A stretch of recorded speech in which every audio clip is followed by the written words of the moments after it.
Middle east सहित दुनिया के कई इस्लामिक देशों में अक्सर शिया और सुन्नी मुसलमानों के बीच मतभेद देखने को मिलती है। दोनों इस्लाम धर्म की शाखाएं हैं, लेकिन इनकी परंपराओं और रीति रिवाजों में बहुत अंतर है। हाल ही में एक रिपोर्ट सामने आई है जिसके अनुसार 40% सुन्नी मुसलमान ऐसे हैं जो शिया को असली मुसलमान ही नहीं मानते। दोनों की विचारधाराओं, रोजे, नमाज पढ़ने से लेकर निगाह तक में कई डिफरेंस देखने को मिल जाते हैं। आज की इस वीडियो में हम शिया और सुन्नी मुसलमानों के बारे में जानेंगे कि कहां से इन दो अलग अलग शाखाओं का जन्म हुआ और आज दोनों शाखाओं के बीच क्या क्या अंतर देखने को मिलते हैं। इस्लाम धर्म में दिन में 5 बार नमाज पढ़ना जरूरी बताया गया है। शिया और सुन्नी दोनों ही मुसलमान इस बात को मानते भी हैं, लेकिन सुन्नी लोग दिन में 5 बार अलग अलग समय नमाज अदा करते हैं, तो वहीं शिया मुसलमान एक समय में 1 से अधिक बार भी नमाज पढ़ सकते हैं। यानी इस तरह से उन्हें दिन में 3 बार नमाज अदा करने की छूट होती है। नमाज पढ़ते समय सुन्नी मुसलमान अपने हाथों को बांधकर यानी क्रॉस करके खड़े होते हैं, तो वहीं शिया मुसलमान अपने हाथों को बाहर की तरफ खुला छोड़ देते हैं। नमाज अदा करने के बाद सुन्नी मुसलमान जमीन पर अपना सर टेकते हैं, लेकिन शिया मुसलमान एक खास प्रकार के पत्थर के टुकड़े पर अपना सर टेकते हैं। ये पत्थर तुरबाह मिट्टी से बना होता है, जिस पर पैगंबर मोहम्मद, हुसैन और उनके कुछ अन्य परिवार वालों के नाम लिखे होते हैं। शिया मुसलमान कब्र के आगे भी नमाज पढ़ते हैं, क्योंकि उनका मानना है कि मरा हुआ व्यक्ति उनका दुआ अल्लाह तक पहुंचेगा। वहीं सुन्नी मुसलमान कब्र के आगे की भी नमाज नहीं पढ़ते। सुन्नी मुसलमानों का कहना है कि शिया मुसलमान अपना खाना थूक कर खाते हैं और इसलिए सुन्नी मुसलमान कभी भी शिया मुसलमानों के घर का खाना नहीं खाते। हालांकि इस बात के कोई भी पुख्ता सबूत नहीं मिले हैं और न ही हम इस बात की पुष्टि करते हैं। शिया और मुसलमानों के बीच और अंतर जानने से पहले हम आपको ये बता दें कि आखिर एक धर्म 2 गुटों में बटा कैसे। असल में इसकी शुरुआत 632 ईस्वी से होती है। हजरत पैगंबर मोहम्मद के निधन ने दुनिया भर में अगले खलीफा को लेकर एक बहस छिड़ गई थी और सर्वसम्मति से अबू बकर को इस्लाम धर्म का अगला खलीफा घोषित कर दिया गया। क्योंकि अबू बकर पैगंबर मोहम्मद साहब के काफी ज्यादा करीबी थे और वो अरब के पहले व्यक्ति थे जिन्होंने इस्लाम धर्म कबूल किया था। लोगों का मानना था कि इस्लाम धर्म को आगे ले जाने में उन्होंने काफी सहयोग किया है और इसलिए उन्हें ही अगला खलीफा बनाना चाहिए। जिन लोगों ने अबू बकर को अपना खलीफा माना वो सुन्नी मुसलमान कहलाए। सुन्नी शब्द अहल अल सुन्ना से लिया गया है, जिसका मतलब होता है पैगंबर की परंपराओं को मानने वाला है। वहीं बात करें शिया मुसलमानों की, तो पैगंबर मोहम्मद के भाई और दामाद अली इब्न तालिब को अपना पहला खलीफा मानते हैं। सुन्नी मुसलमानों के अनुसार मोहम्मद साहब के बाद 3 खलीफा बनाए गए थे और चौथे नंबर पर अली खलीफा बने थे। लेकिन शिया मुसलमान पहले 3 खलीफा को नहीं मानते हैं। उस समय एक राजनीतिक समूह की भी उत्पत्ति हुई थी जिसका नाम शियत अली रखा गया था और यहीं से शिया मुसलमानों की शुरुआत हुई थी। शिया मुसलमानों का मानना है कि केवल पैगंबर मोहम्मद के वंशज ही इस्लाम धर्म में खलीफा बन सकते हैं।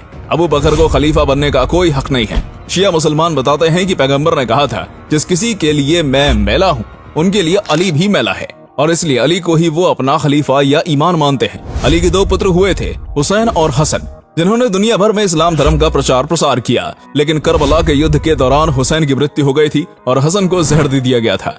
उनकी याद में और शहादत में शिया समुदाय के लोग मुहर्रम त्योहार मनाते हैं। मुहर्रम के दिन मातम मनाया जाता है और लोग अपने शरीर को काटते हैं और कोड़ों से मारते हैं। इस तरह वे हुसैन साहब की शहादत को याद करते हैं। जबकि सुन्नी मुसलमान शहादत या मातम नहीं मनाते।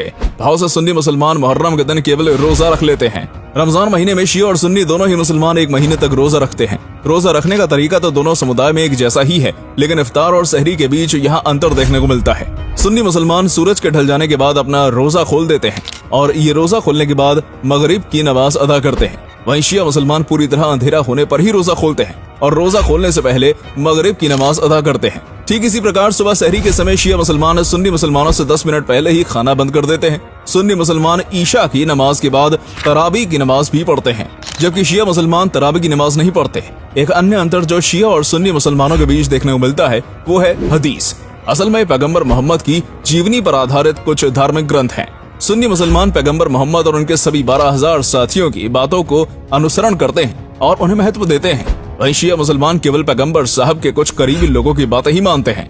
इसी वजह से शिया मुसलमान सुन्नी समुदाय की कुतुब अल सत्ताह को नहीं मानते, तो वहीं सुन्नी मुसलमान शिया मुसलमानों की 4 किताबों को नहीं मानते। इस्लाम धर्म में कहा गया है कि हर मुसलमान को एक बार अपने जीवन में हज जरूर जाना चाहिए।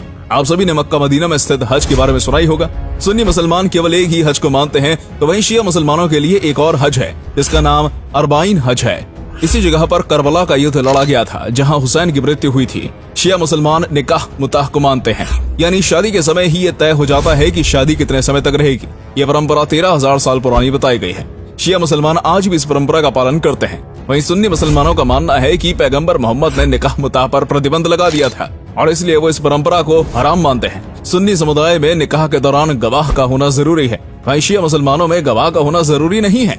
एक और अंतर जो शिया और सुन्नी समुदाय के बीच देखने को मिलता है वो है तकिया।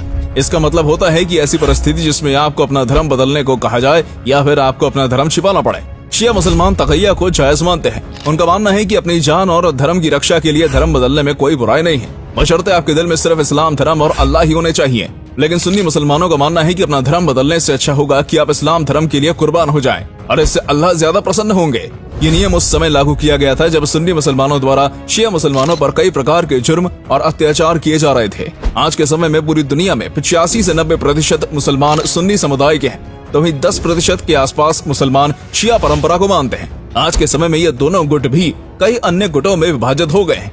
भारत, इंडोनेशिया, पाकिस्तान, अफगानिस्तान, सऊदी अरब, यूएई जैसे देशों में अधिकतर मुसलमान सुन्नी समुदाय के ही हैं, तो वहीं इराक, ईरान और बहरीन जैसे देशों में शिया समुदाय के मुसलमान ज्यादा हैं। अक्सर दोनों समुदाय के बीच मतभेद और तनाव की स्थिति देखने को मिलती है। शिया और सुन्नी मुसलमानों को एक बात समझनी चाहिए कि दोनों हजरत मोहम्मद को अपना पैगंबर मानते हैं और अल्लाह में विश्वास रखते हैं। ऐसे में रीति रिवाज और परंपरा के नाम पर लड़ना कहाँ तक जायज है। दोस्तों, अगर आपको हमारी आज की वीडियो अच्छी लगी हो तो इसे लाइक करें और शेयर अवश्य करें।